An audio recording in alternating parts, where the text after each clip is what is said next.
exposition, our students are going to show the community of Colorado that uses our students, that uses the product of this building, or sees the product of this building. We're going to show them what we do. We're going to show them how we learn in terms of the business education, mathematics, research, how we use the computers to teach English, and how special education students learn to use the computer.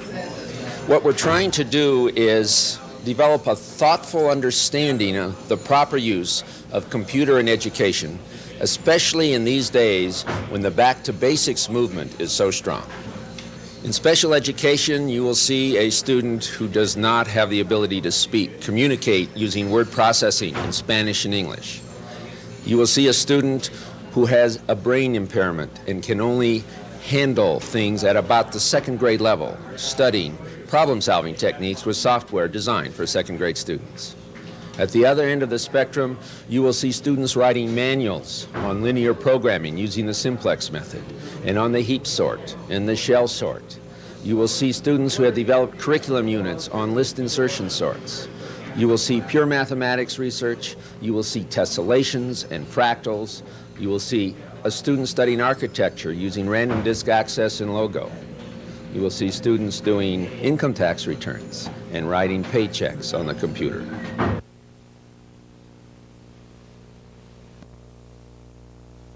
I think it'll work though.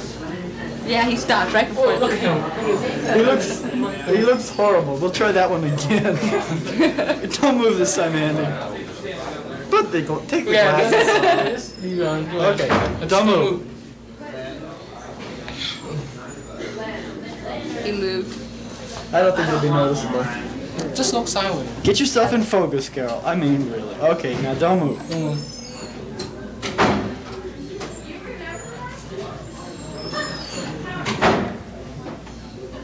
Okay. Now that's pretty good.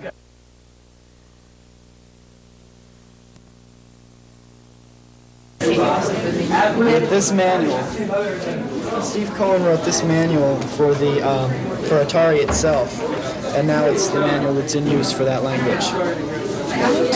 Is he one of the faculty? No, he graduated last year. And did he get a job in computers? No, he's at Stanford right now. Oh, that's a very good school. How much have you done with the computers? I've been here since the 8th grade. So, Early admissions? No, I used to come before school because my junior high teacher wrote this book with Dr. Hoffman, and we got interested in that. And so I went to place, so it was no big deal to come up here early in the morning. So how many of the programs have you run through? Oh, almost everything. And what do you think you'll be doing with it in the future? I'm not sure. I want to do something like, my real interest is chemistry, like a chemistry major and electrical engineering minor or something like that. I haven't committed myself yet. Are the subject matter courses such as chemistry taught through the computer lab? Yeah, there are. We have a new class this semester that's nowhere else in the DPS. It's technical writing. What does that mean? It's sort of a term paper applied to the technical subject, and it uses specific software to handle statistics and things like that, and graphs, and word processing. It's all integrated. It teaches you how to use the software, and then we alternate classes with the English teacher, Mrs. Rotman. So we have one class doing the English aspect, and the other class doing the computer aspect, and then they switch. And it really works out nice. Is that being demonstrated right now? Yeah. The girl, Chris Sullivan, her project was a United Bank survey. They're our partner in Adopt a School. And they took a survey, and we're tabulating and collating and all that, doing the results. And her project, her paper in that class was to do the results and I guess see what the trends were. And then she'll have it published somewhere. Probably. She's already got a major article in Education, Colorado, and Insight. This one here.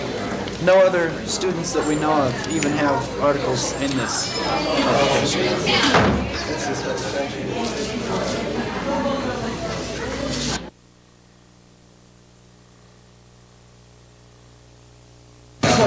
Okay, these are for students whose native language is not English. It can be Vietnamese, Laotian, Hmong, or Spanish. Those are the 4 languages we've done it in. And what it teaches them is not spoken English, because the computer sounds very monotonistic and it's not good. But it teaches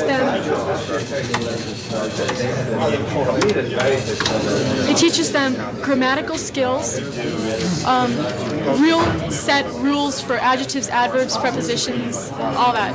It teaches them things like road signs, map reading, just realistic things, and it teaches them vocabulary of English. It could be elementary or secondary, or it could be even high school adults. if the person is unused to English enough.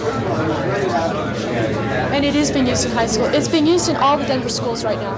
Doc says about 25 Denver schools. Does it work with idioms at all?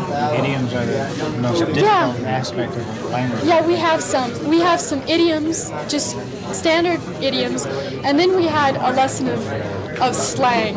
But slang changes every year, and the kids told us we had it tested out on some kids at West High School. Did you come in at that point? I was talking about that. Well, that's one of the lessons that they laughed at us about. It had already changed by the time we were done with it. So, slang, no. Idioms, yes.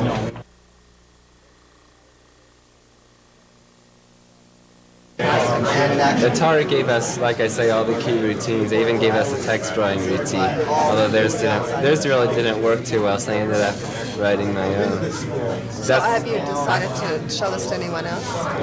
Well, yeah, I've been demonstrating it all morning. Oh, yeah. Oh, I mean to any other company. No, I could do that. Well, my program's not really perfected yet either. I'd have to make some major modifications to it before it would be really sellable.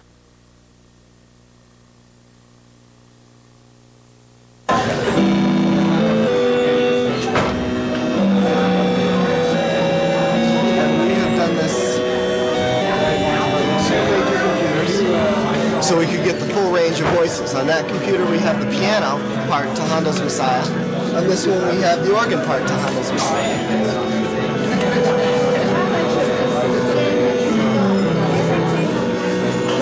We did this about 2 years ago. A former GW student named Chris Tolson and I did this. We're both music department students as far as stereotypes go. But I had a great interest in computers, and she brought me into the music with the computers. I've been using them ever since. This program has been going on basically since 1985. You're into video games? 1985. That's the time that we really started going with this. Since 1985, we have 2 major software packets that are out on the free domain. This is 1985. Since 1980, excuse me. Oh, okay. We have two major software packets. One that teaches transposition, that was written by Chris Tolson, and one that teaches your tonal quality and pitch perception. It actually tests you for perfect pitch, relative pitch, absolute pitch, or how well you can hear 2 notes and the difference. It's written on such a fundamental level that you need no knowledge of computers or music. We used our music background that we got from the school, along with the the music background that we had before, along with the computer background we have in the school that we got from this lab, to get us the knowledge to program this software and to run software packages like this and do feats like this. The academic courses are the math courses, and those are math credits. I would never have gotten into the computer department had it not been for the math credits. It's just not worth it to me. I'd never gotten that interested because I need the credits, and I needed the math, and it is math. What we did in here under computer math titles was raw math. What I'm doing now is computer service. That's general. That is independent research. That's independent study. That's a service technique. That's not math credits. And I believe it's elective credits. Exactly. It's now open. It's not as advanced. It's not as sophisticated. You can't complete all that you generally need to know in 2 to 3 years. It takes you a longer time and it's less in depth. But it is open to many, many more people. It is no longer a requirement. It was never really a requirement that they wouldn't look at you. If you had an interest, Doc has never turned anybody away that didn't have an interest. Sometimes you have to prove that interest, whether you have any requirements or not, whether you are going to this school or not. Doc has taken students from other schools that have had an interest and realized that this is the best place to get it. I'm a little proud, in case you can't tell. Realize that this is the best place to get it, and they has let them into our lab, let them sit in our classes, let them do whatever it is that they want to do to further their own learning. Nobody would have ever taught me anything in class about music on the computers. It's not part of the curriculum. That's why I developed the music manual, so that next year it will teach whoever wants to learn it in the form of a semester-long curriculum. I actually developed the curriculum. Doc okays the curriculum, it becomes part of the computer lab. Now somebody wants to do that and they have the background and they're reliable and Doc sees that they will do it. Doc will give them the manual and say, I'll see you in a semester. And literally give that entire semester to the students learning. They cannot return the manual in the form that it is in. That's a failing grade. They have to create something to add to the manual. The manual has to be living, it has to be growing. They have developed. So I cheated because of the 4 software packages described in here, only 2 of which I had developed, 2 of which were public software. But there were things that I thought needed to be used. We software that lets you draw sound waves and sine waves on the screen and lets you hear what they sound like. We have documents that have been written that correlate computer logic and mathematical algorithms to such minuscule names as Beethoven, Bach, Tchaikovsky, to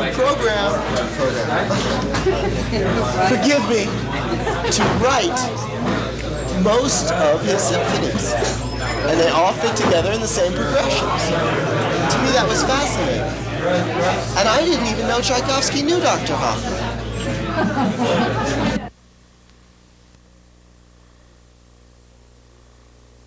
And so you see it's itemizing and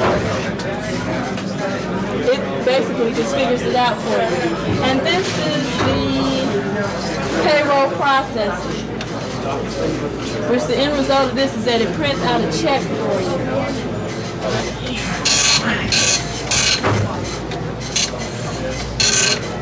And you see with the more sophisticated program, you could print out all of the checks. And right now, I'm in training to be assistant bookkeeper. And these programs really help me a lot. They help me to learn the Condor program faster, which my employer, she made up.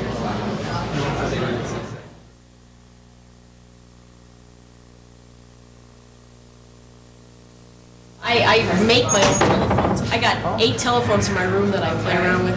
When my room rings, the whole house shakes, you know. I got 4 lines in my room, all of them hooked to different computers. I got a terminal too that I'm all kinds of stuff. I have an electronic junkyard in my room, just about. You know. But modems is my big thing now. It's been for, I don't know, ever since I got on my first bulletin board. Modems is. What grade are you in? 9th. 9th. Yeah, just a freshman. 15. You're Yeah. 15 years old, Yeah. right? Just the same as my daughter. That'd help us. But anyway, modems are, this bulletin board thing is, you know, I have a list which I'll be showing at my show at 9:30. I got a list of all my bulletin boards. You know, we got all these things that students can call and ones that students can't call. You know, and I got lists, I got like about a 20-page list of bulletin boards that we can have people call. And How did you 4 get pages that our students can call. And it was just a 300 baud, didn't have an auto baud or anything. So I got I played with my modem, then I got on the bulletin boards, you know, and I call and I download 50 programs off each board, you know, and get all these neat graphics demos and everything, and I'd be excited, and that was my modem. And then after that, I got another modem. I got a 1200 baud modem. snuck out into the house, sold my 300 baud modem to the kid up the street, and played with that. And then I was totally into modems. I'm already writing what is called Electrocom. I was going to have a contract with Electronic Arts, and that's a big, who they are? But anyway, it's a big company. It's about the, it's a really cool. Anyway, I had a contract with them, and then they decided that they're not doing any more Atari stuff because the pirating is getting too unbearable for them, and they can't make any money, and they're ended up spending money to sell their software. And so they decided. So anyway, I'm still writing my modem program. I was trying to get Doc to let me have a class where I teach myself how to write a modem program, but that didn't work. But anyway, I'm writing it on my own, and I'm just after I've done them and see who I can sell it to. If I can't sell it to anybody, I'll try something else.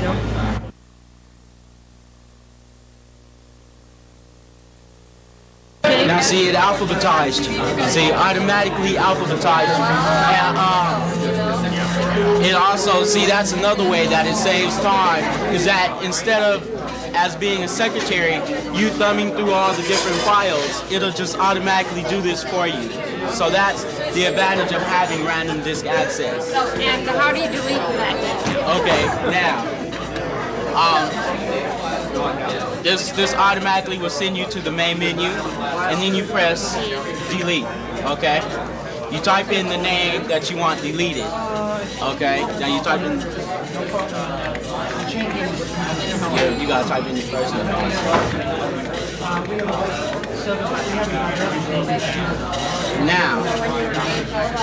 Now it's do you wish to delete or exit? And make sure that you haven't made a mistake.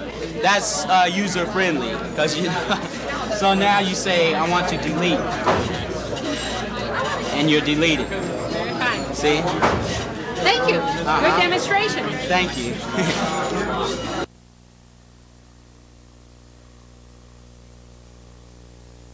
It showed me to make comparisons, and it showed me how to evaluate the data, as opposed to just look at it and make interpretations without any, basis for the interpretation.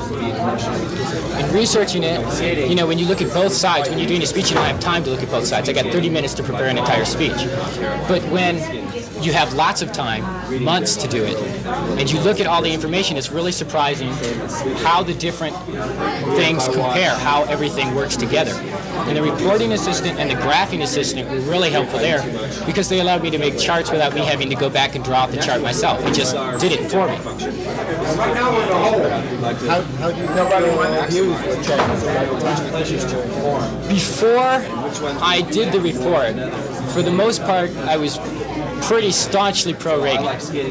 But looking at, P.T. Bauer wrote a book, Equality, the Third World, and Economic Delusion, which really cast some light on some of the things that we take for granted, or Republicans or Democrats or independents take for granted. And it shed some light on what was the differences and what some of this really meant.